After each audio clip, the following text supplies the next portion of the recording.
उसने जो ही camera zoom किया, उसे समुद्र तट पर एक बहुत ही सुंदर लड़की लेटी हुई नजर आई।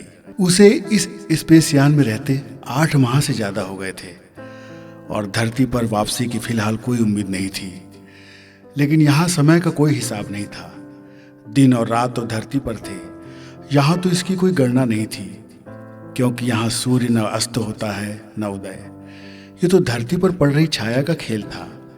जिस स्पेस यान पर वो था, वो चूंकि धरती के आधार से जुड़ा था, सो उसकी अपने समय की गणना चल रही थी, जिस हिसाब से उसे समय के बीतने का अंदाजा हो रहा था। लेकिन उस लड़की का चेहरा उसकी आंख से ओझल नहीं हो रहा था। आज जिस यान पर वो बैठा था, उसके कैमरे इतने पावरफुल थे कि धरती का हर कोना देखा जा सकता था। वो जिस यान से अंतरिक्ष की यात्रा पर था, उसके जरिए बहुत से शटल यान, रॉकेट सभी की लॉन्चिंग के बाद अंतरिक्ष में खराब होने से मलबे में बदल चुके उनके हिस्सों को हटाना प्रमुख था। वो अलग अलग यानों के मलबे साफ कर रहा था।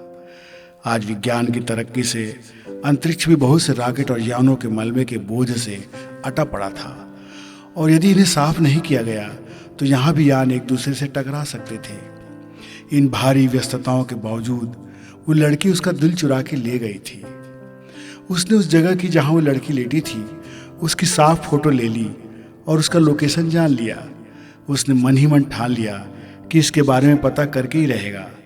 जिस जगह की वो तस्वीर ले रहा था, वो गोवा के समुद्र तट का हिस्सा था। काम करते करते न जाने क्यों बार बार उसका मन उस तस्वीर पर चला जाता। उस खूबसूरती पर वो रीझ गया था। लगभग साल भर बाद उसकी वापसी हुई।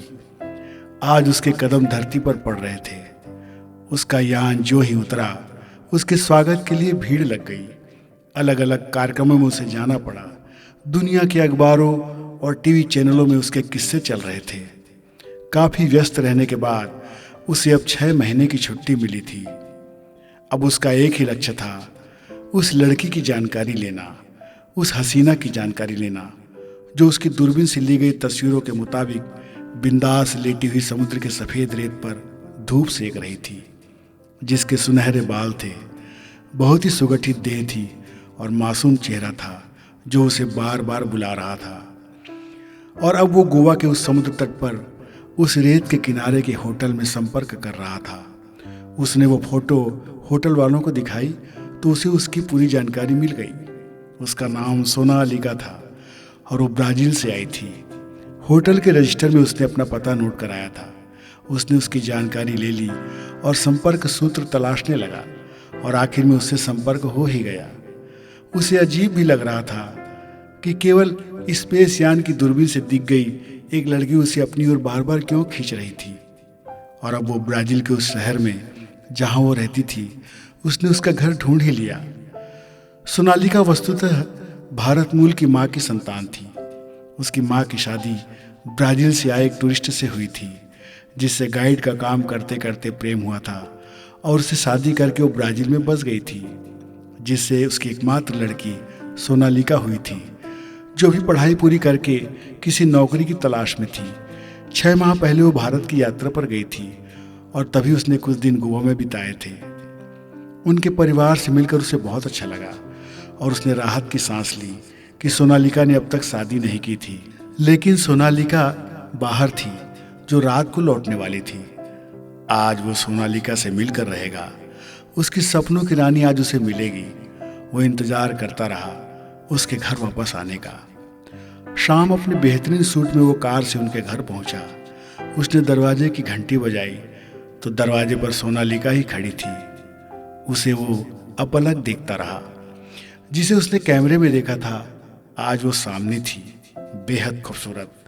लेकिन वो इस अनजान चेहरे को देखकर कुछ सोचने लगी। उसने कहा, जी किससे मिलना है? वो कुछ देर सम्मोहित खड़ा रहा, फिर कहा कि जी आपसे। उसने सवालों के साथ पूछा, मुझसे क्यों? यात्री ने कहा, जी आप पहले मुझे अंदर बुलाएंगी तो सारी बात बताऊंगा। मैं सुबह भी आपके घर आया था, उस वक्त आप नहीं थी। मुझसे कहा गया कि आप इस वक्त मिलेंगी, तो मैं इस वक्त आपके सामने हूँ। उसने संकोच और जिज्ञासा के साथ उसे अंदर बुला लिया। अब दोनों अकेले बैठे थे। उसने अपनी बात बताई कि किस तरह उसने स्पेस यान से उसे देखा था और वो उसके मन में बस गई थी। उसकी सारी बातें सुनकर उसके आश्चर्य की सीमा नहीं रही कि ऐसा भी होता है। अपने सामने एक अंतरिक्ष वैज्ञानिक को पाकर वो भी बहुत खुश थी। ये वही था जिसे कुछ दिन पहले उसने टीवी पर देखा था। फिर दोनों ने साथ साथ बहुत सी पार्टी की और एक दूसरे के करीब आ गए और एक दिन उसने अंगूठी के साथ जीवन साथी बनाने का प्रस्ताव उसे दे ही दिया। सोनालिका का जीवन साथी समुद्र की धूप सेकते तय हो गया था और वो सरहद पार से उसके पास आ गया था। उसे यकीन हो गया था कि रिश्ता ऊपर वाले के यहाँ आसमान से बनकर आता है। आज उन दोनों की गोवा में शादी हो रही थी। भारतीय रस्म रिवाज के साथ मंडप में फेरे हो रहे थे। आज से 25 साल पहले उसकी माँ ने इसी गोवा के तट पर ब्राजील के युवक को अपना हमसफर बनाया था। आज इसी गोवा के तट पर उनकी बेटी भारत के युवा की जीवन संगनी बन रही थी। स्पेस यान ने सोनालिका और विक्रांत को मिलाकर 2 मुल्क की सरहद मिटा दी थी। हनीमून के लिए गोवा के उसी तट पर आज दोनों लेटे हैं और विक्रांत सोच रहा था कि काश लोग अंतरिक्ष के यान की नज़र से धरती को देखते तो शायद मुल्क की सरहदें खत्म हो जाती, नफरत और साजिश खत्म हो जाती और इंसानी रिश्ते सब एक हो जाते।